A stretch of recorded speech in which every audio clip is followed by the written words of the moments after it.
નમસ્કાર, VTV news Gujarati પર આપની સાથે હું છું આરતી। સમાચારમાં વાત કરીએ વડોદરામાં સત્વ પ્રાઇમ ફ્લેટની પ્રોટેક્શન દિવાલ ધરાશાયી થઈ છે।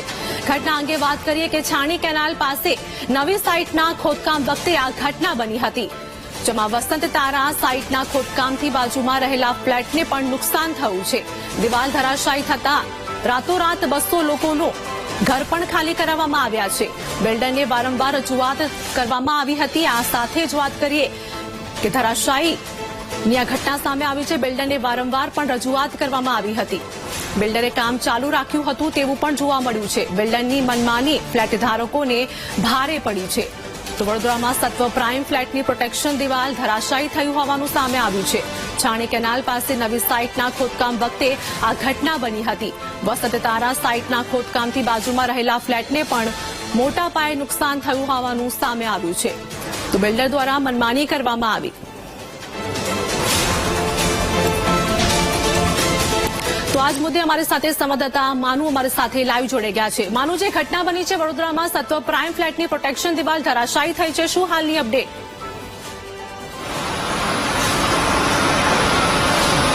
આરતી, ગઈકાલે મોડી રાત્રે આ ઘટના બની છે। વસંત તારા નામની સાઇડ એક નવી છે એ બની રહી છે। એના જે ખોદકામ દરમિયાન બાજુમાં આવેલા જે ટાવર છે, જે રેસીડેન્સી વિસ્તાર છે, એની દિવાલ છે ધરાશાયી થઈ છે।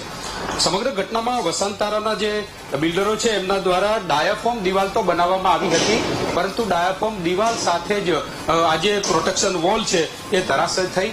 સમગ્ર મામલે રાત્રે જ અહીંયા જે કામગીરી છે શરૂ કરવામાં આવી છે, માટી નાખવામાં આવી રહી છે, પરંતુ આ 4 ટાવર અત્યારે ભયગ્રસ્ત છે અને એ ખાલી કરાવવામાં આવ્યા છે। સમગ્ર રીતે જો વાત કરવામાં આવે તો આખા મામલામાં દિવાલ ધરાશાયી થવાનું કારણ ઊંડું ખોદકામ કર્યું છે, એના કારણે 4 ટાવરના લોકોને ખાલી કરાવવામાં આવ્યું છે। સત્વ પ્રાઇમ ફ્લેટની જે પ્રોટેક્શન વોલ છે તૂટી પડી। રાત્રે જ પોલીસ પહોંચી હતી, કોર્પોરેશનના અધિકારીઓ પણ પહોંચ્યા છે। રાતોરાત અહીંયા માટીથી પુરાણ કરવાની કામગીરી છે શરૂ કરવામાં આવી છે। આ 4 ટાવરના લોકોને રાત્રે જ મકાનો ખાલી કરવામાં આવ્યા છે, કારણ કે ભયગ્રસ્ત રીતે સમગ્ર જે ખોદકામ છે કરવામાં આવ્યું અને એના કારણે જ આ સ્થિતિ સર્જાઈ છે।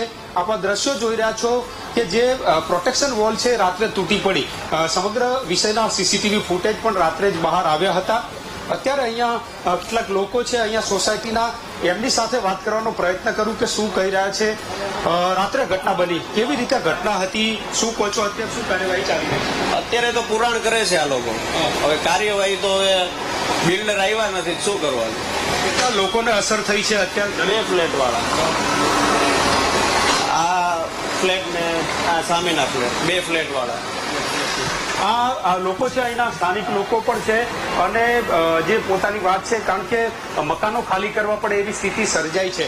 2 ટાવરના લોકોના મકાનો છે ખાલી કરવા પડ્યા છે।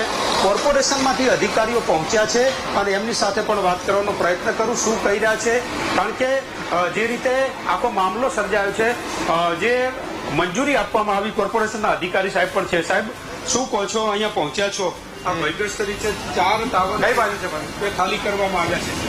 સાહેબ, આપ નહીં જઈ શકો, કોર્પોરેશનમાંથી છો, આપની જવાબદારી છે, જવાબ આપવો પડે। શું કહો છો સાહેબ? કોર્પોરેશનના ટાઉન પ્લાનિંગના અધિકારી છે સાહેબ, કયા પ્રકારે કામગીરી ચાલી રહી છે? લોકો છે, લોકોના જીવ જોખમમાં મુકાય છે, પોતાના અધિકારીને શોધી રહ્યા છે, હજુ નથી અધિકારી। આપ શું કહેવા માંગો છો? કયા પ્રકારે મંજૂરી હતી? કેટલી દિવાલની જગ્યા છોડવાની હતી ખોદકામમાં, તેમ છતાં અમને ખોદકામ કર્યું છે, શું કહો છો? શું કહે છે? ચાલુ રાખજો, હું અધિકારી કોઈક એમના કર્મચારીને જ વાત કરી રહ્યા છે। 4 ટાવરના લોકોના જીવના જોખમનો જવાબ આપવા માટે તૈયાર નથી, એમના કર્મચારી અહીં નથી મળતા એવી સ્થિતિ છે। સાહેબ, કયા પ્રકારે મંજૂરી આપવામાં આવી હતી? કેટલી જગ્યા છોડવાની હતી આ લોકોએ?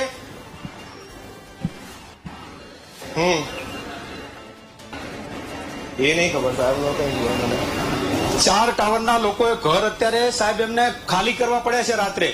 આપે જવાબ આપવો પડશે, કયા પ્રકારની મંજૂરી હતી, કેટલા ફૂટ જગ્યા છોડવાની હતી? ટાઉન પ્લાનિંગ માંથી આપ છો તો અહીંયા આપની જવાબદારી નથી બનતી? હાલો, હા, ચાલુ રાખજો આરતી, જવાબ લઈને જ પછી જ હું આ સાહેબને અહીંથી જવા દેવાનો છું, કારણ કે જે રીતે મંજૂરી એમના વિભાગમાંથી આપવામાં આવી છે સાહેબ, આપના વિભાગમાંથી મંજૂરી આપ શું કરી રહ્યા છો અહીંયા કહેશો મને અત્યારે હું મારા જે ઇન્સ્પેક્ટર આવ્યા છે એમની જોડે આવ્યો છું. કયા પ્રકારે કામગીરી થશે કેટલી જગ્યા છોડવાની હતી દિવાલ એ બધું ચેક કરીને કહેશે ને. નહીં, મંજૂરી આપી હશે તો હશે ને અંદર. તો આ વિસ્તાર નહીં મારી પાસે, તો હું મારે બધા પૂછવું પડશે ને કન્સર્ન. કયા અધિકારી આવેલા છે બીજા આપની એ સિવાય? હું વાત જ કરું છું, હા. એમની જોડે જ વાત છે. આપને કોના દ્વારા અહીં કહેવામાં આવ્યું છે કે અહીંયા પહોંચો? એ તો સાહેબ જ કીધું કે ભાઈ બધા ત્યાં હાજર થઈ જાય એકવાર. હાલો, આપ જોઈ રહ્યા છો અત્યારે હજુ અધિકારીઓ જોડે આ આખી સાઈડની કોઈ વિગત જ નથી. કયા અધિકારીની જવાબદારી છે એને લઈને પણ અધિકારીઓ છટકી રહ્યા છે. સમગ્ર મામલે જે રીતે રાતોરાત અહીંયા પુરાણ શરૂ કરવામાં આવ્યું છે, અધિકારીઓ કોઈ પણ પ્રકારનો જવાબ આપવા તૈયાર નથી, કારણ કે અધિકારીઓને પણ હવે જવાબ આપવો ભારે પડી રહ્યો છે. સ્થિતિ આખી છે આ ટાવરની એવી સર્જાઈ છે કે લોકો મુશ્કેલીમાં છે. આપ જોઈ રહ્યા છો અહીંયા પોલીસ દ્વારા આ પ્રોટેક્શન વોલ બનાવી દેવામાં આવી છે. આ ચારે ચાર ટાવર છે ખાલી કરવામાં આવ્યા છે, કારણ કે આ ચારે ટાવર હવે ભયગ્રસ્ત સ્થિતિમાં મુકાયા છે. કોર્પોરેશનનું તંત્ર પહોંચ્યું છે, પરંતુ જે બાંધકામ વિભાગના અધિકારીઓ છે જે મંજૂરી આપે છે એમની જોડે જ કોઈ વિગતો નથી, અને એના કારણે આ સમગ્ર સ્થિતિ સર્જાઈ છે. જે રીતે પ્રમુખ છે એમની સાથે પણ વાત કરવાનો પ્રયત્ન કરું, શું કહી રહ્યા છે. શું કહો છો બેન, કઈ રીતે રાત્રે સ્થિતિ સર્જાઈ, હવે શું હાલત છે ચાર ટાવરના લોકોની? રાત્રે 8:30 થી 9 ની વચ્ચે હું પોતે G303 માં રહું છું.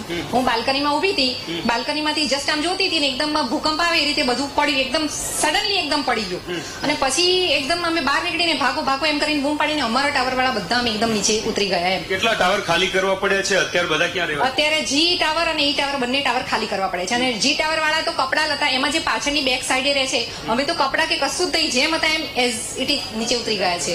શું કાર્યવાહી થઈ? પોલીસ આવી, કોર્પોરેશન કોઈ આવ્યું છે કે કાર્યવાહી? પોલીસ વાળા આવ્યા હતા, પછી એમણે અહીંયા સીલ કરી દીધું, અમને લોકોને ઉપર જવાની ના પાડી એમ. અને કોર્પોરેટરમાં એક પુષ્પાબેન વાઘેલા હતા, બીજા બધાને તો કોઈને અમે જવાબદારી કોર્પોરેશનના અધિકારીઓ છે, ટાઉન પ્લાનિંગ વિભાગની જે બાંધકામની મંજૂરી આપે છે, અહીંયા કોઈ ખાતરી રાખી રહ્યા છે? કોઈ આયા છે? ના, કોઈ એવી કોઈ ખાતરી રાખતા જ નથી. શું કહો છો, ઘર ખાલી કરી દેવા પડે? હા, ઘર તો ખાલી જ કરવું પડે. અને અમને તો અમે હવે જઈએ ક્યાં? કાં તો બિલ્ડરને વ્યવસ્થા કરવી પડે, ભાઈ અમને હોટલમાં રૂમ આપે. હમણાં 40 જણાનું જમવાનું બધું, અમારા છોકરાની સ્કૂલે જવાનું, તો અમારે હવે કરવું શું?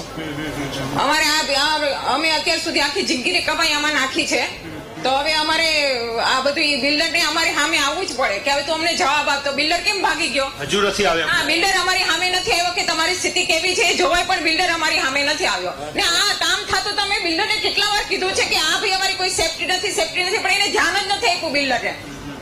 હવે હું તો એવું કહું કે બિલ્ડર પાસેથી એનું લાયસન્સ રદ કરાવો. બિલ્ડરનું એને બિલ્ડરની પરવાનગી જ ના આપવી જોઈએ. ભાઈ આવું બિલ્ડિંગના કામ કરવા હોય તો પબ્લિકની તો કોઈ સેફટી હોવી જોઈએ ને. હા, લોકોની વ્યથા છે. પોતાનું મકાન બનાવ્યું, પરંતુ આજે પોતાનું મકાન પણ સુરક્ષિત નથી, એવી હાલત સર્જાઈ છે. મકાનો પોતાના ખાલી કરવા જવું પડ્યું, કારણ કે બાજુમાં જે બિલ્ડર કામ કરી રહ્યો છે અને એમાં આજે ક્ષતિ સર્જાઈ છે, દિવાલ ધરાશાયી થઈ છે, એના કારણે લોકો મુશ્કેલીમાં મુકાયા છે. જે રીતે બાંધકામ વિભાગ કોર્પોરેશનનું મંજૂરી આપે છે, પરંતુ મંજૂરી આપ્યા પછી સ્થળ ઉપર કેટલી જગ્યા છોડવાની છે, કેટલું ખોદકામ કરવા છે એની ખાતરી નથી રખાતી, અને એના કારણે જ 200 જેટલા પરિવારો છે અત્યારે મુશ્કેલીમાં મુકાયા છે. જી આરતી. જી આભાર મનુ, અમારી સાથે જોડાવા બદલ, સમગ્ર માહિતી આપવા બદલ.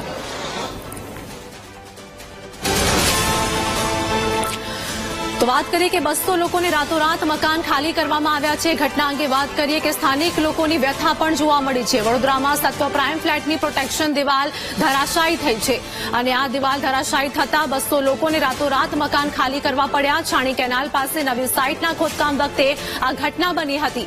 વસંતારા સાઇટના ખોદકામથી બાજુમાં રહેલા ફ્લેટને પણ નુકસાન થયું હોવાનું સામે આવ્યું છે. તો દિવાલ ધરાશાયી થતા રાતોરાત 200 લોકોને ઘર ખાલી કરવા પડ્યા છે.